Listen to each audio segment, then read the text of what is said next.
Yeah.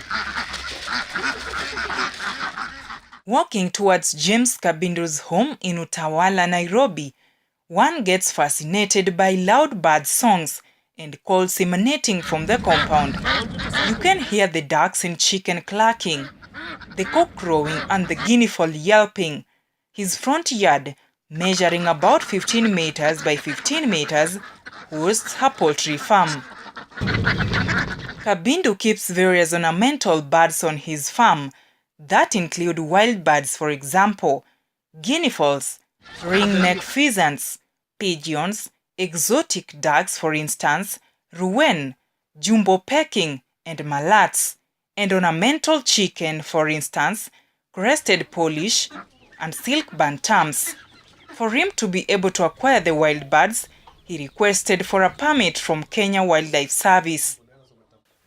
Now, apart from now the line of ducks, I now have the ornamental birds, which are, I have two categories, or I can call them three, because one is what I can call the wild birds that require a permit from KWS.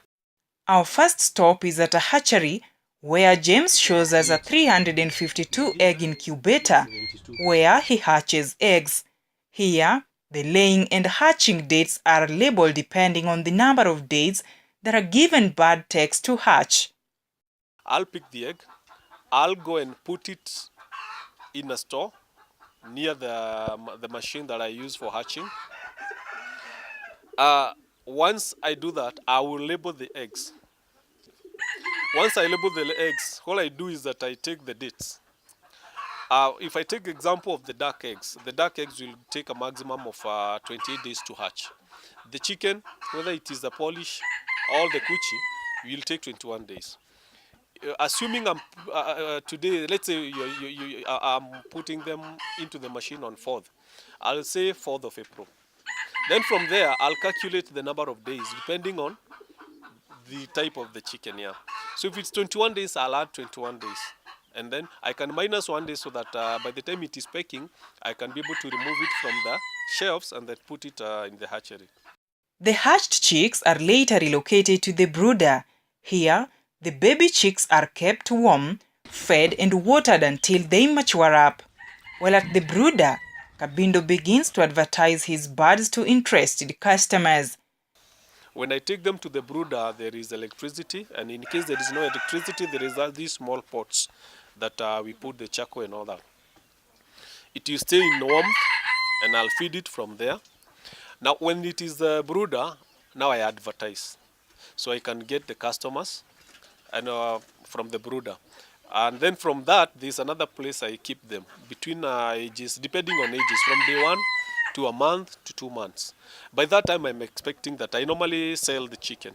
So by that time, I expect I'll have gotten the customers. And in the event I do not get the customers, now I shift them from that and I rear them until the time now they start laying again. So a customer can come in a moment at any stage in that life. Yeah.